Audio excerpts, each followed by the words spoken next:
Assalamualaikum warahmatullahi wabarakatuh. Alhamdulillah wassalatu wassalamu ala Rasulillah wa ala alihi wa sahbihi wa man wala. Kita buka Quran surat Al-A'raf ayat 22. A'udzu billahi minasy syaithanir rajim.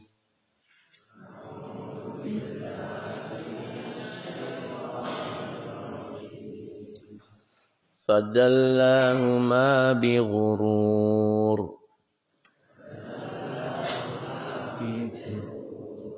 فلما ذاقا الشجرة بدت لهما سوآتهما وطفقا يخصفان عليهما من ورق الجنة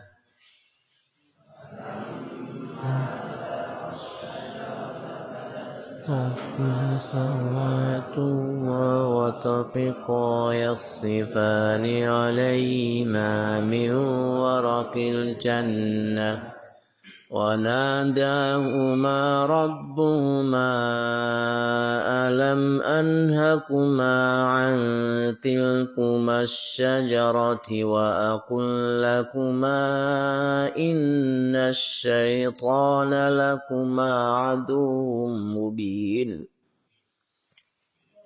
وناداهما ربهما ألم أنهكما عن تلكما الشجرة وأقل لكما إن الشيطان لكما عدو.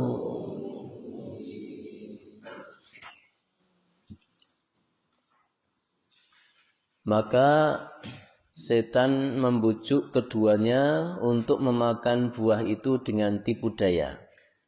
Tatkala keduanya merasai buah kayu itu, nampaklah bagi keduanya aurat-auratnya, dan mulailah keduanya menutupinya dengan daun-daun surga.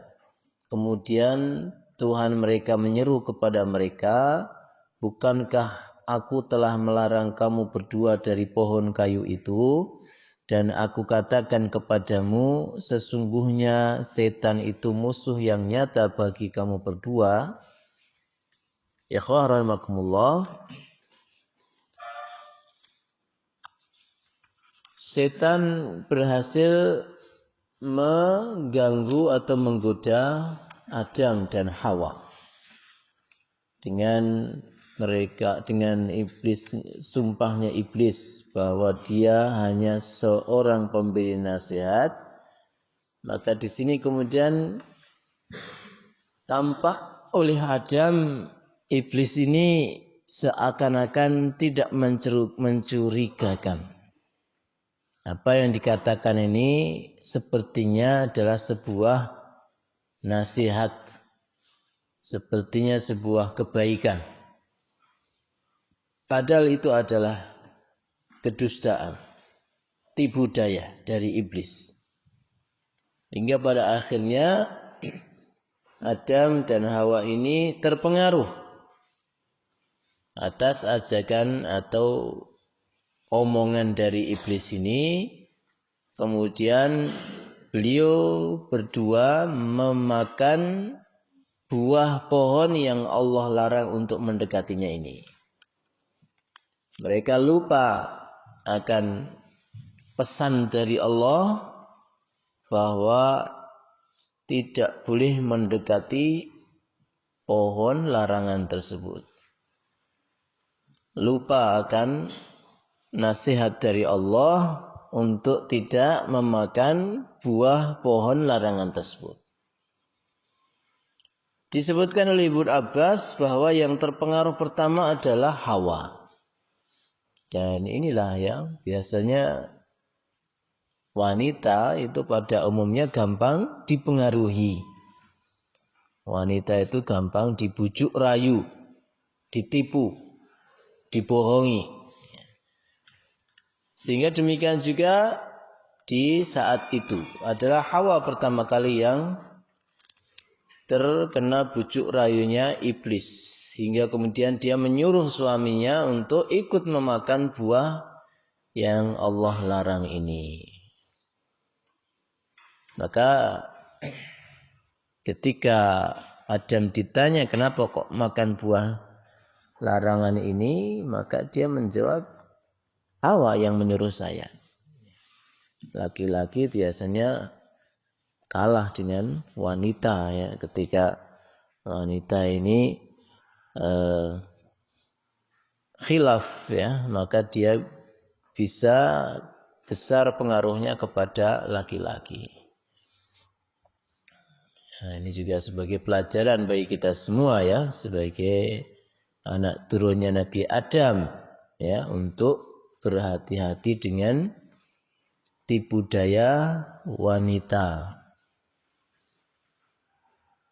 Disebutkan bahwa Rasul bersabda, fattaqud dunya wattaqun nisa fa inna awwala fitnati bani Israila kanat fin nisa.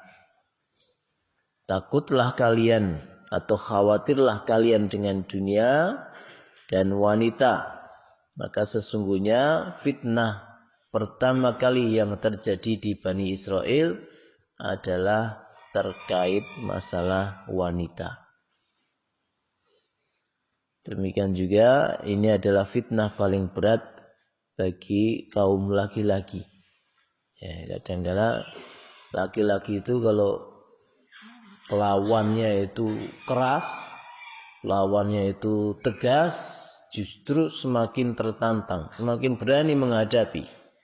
Tapi kalau lawannya lemah gemulai ya, dengan bahasa yang halus ya, ini umumnya yang disampaikan oleh para wanita, ini laki-laki klepek-klepek ya, laki-laki pada kalah.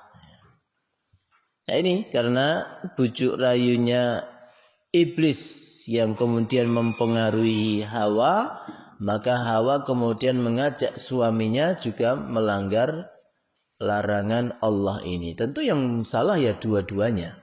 Ya, Adam salah, Hawa juga salah. Tidak kemudian menyalah-nyalahkan. Saya cuma ikut-ikutan kok. Enggak. Kalau melakukan meskipun ikut-ikutan ya sama hukumnya. Kenapa kok kamu enggak sholat? Oh ya, saya cuma terpengaruh teman saya yang tidur di samping saya misalnya. Ya sama saja hukumnya. Karena setiap orang bertanggung jawab atas perbuatannya sendiri-sendiri. Ya, semoga antum nanti makin dewasa ndak gampang terpengaruh bujuk rayu wanita. Ya, karena kadang-kadang ada beberapa laki-laki itu sampai hatinya sangat lemah gara-gara wanita yang dipuja-puja, wanita yang dicintai. Mas pokoknya putus kalau kamu mondok, ya, putus lah. Ya. Kadang-kadang hanya gara-gara masalah rasa hati hingga kemudian tidak semangat hidup, bahkan ada orang yang bunuh diri ya. Nah ini.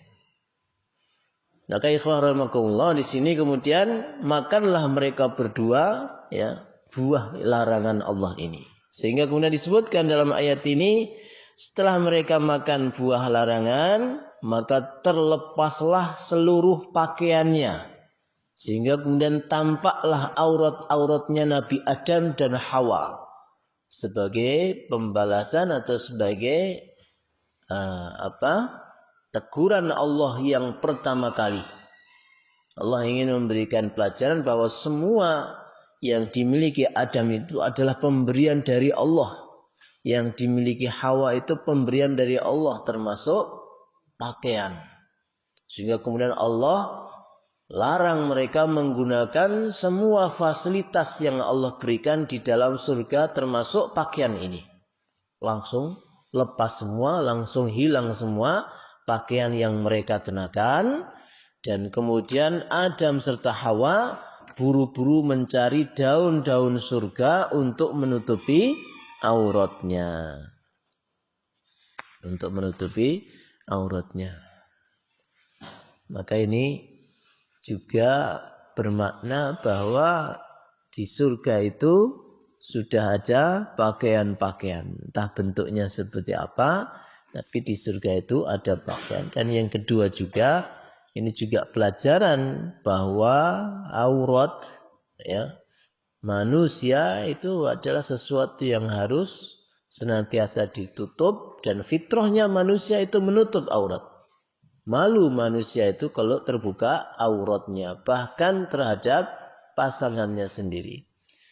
Maka ikhwah rahimakumullah, ketika ada seorang manusia yang tidak mau menutup aurat, maka sesungguhnya dia sudah hilang, sudah cacat fitrahnya.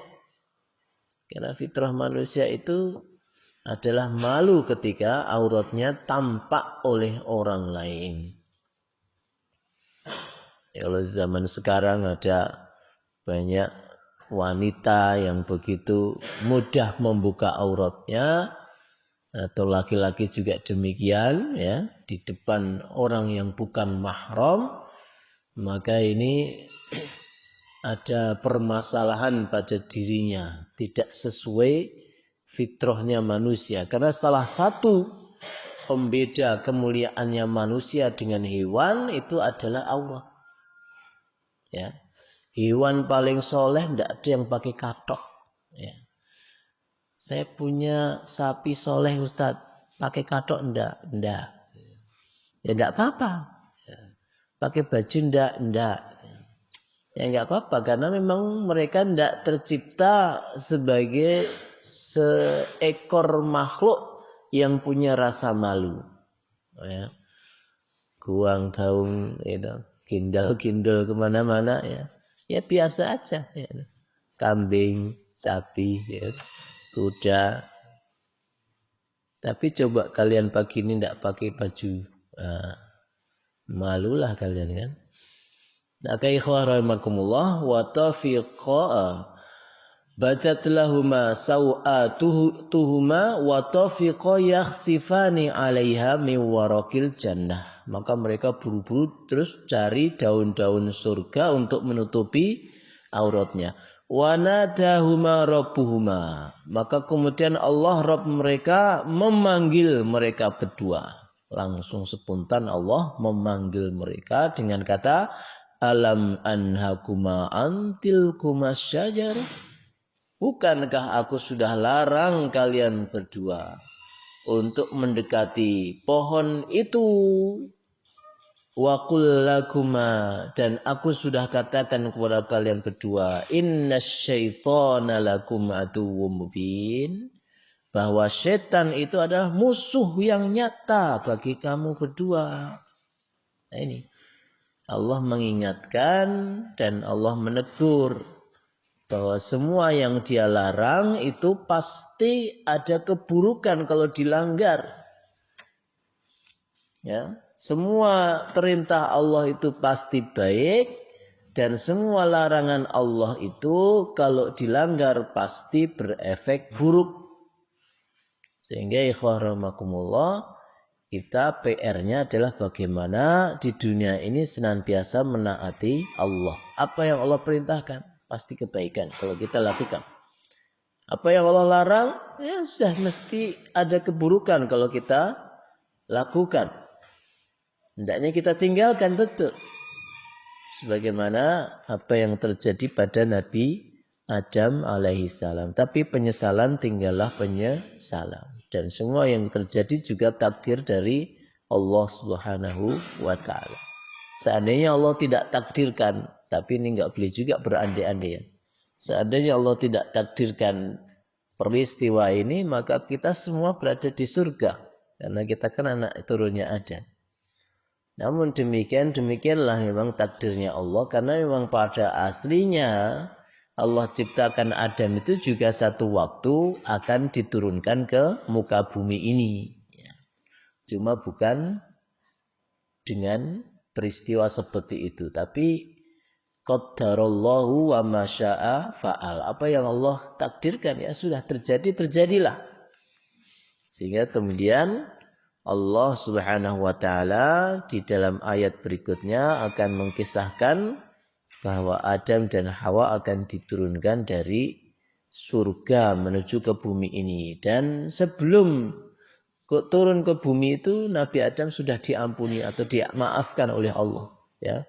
Bukan kemudian terkeluarkan dari surga itu seperti iblis yang tidak dimaafkan Allah, enggak. Tapi Nabi Adam berbeda di sini. Beliau memang sesuai tujuan awal, yaitu akan jadi khalifah di muka bumi ini, dan beliau dimaafkan juga atas kesalahan ini.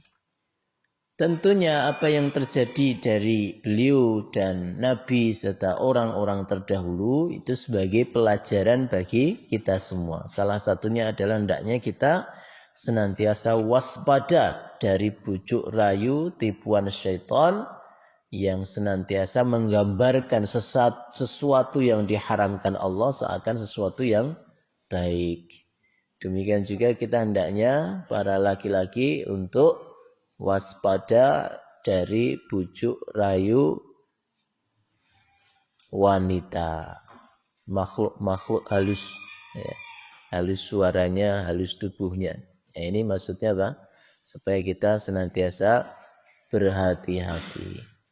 Demikian ikhlas, semoga ada manfaatnya. Sallallahu ala nabiyina Muhammadin wa ala alihi wa sahbihi ajmain. Assalamualaikum warahmatullahi wabarakatuh.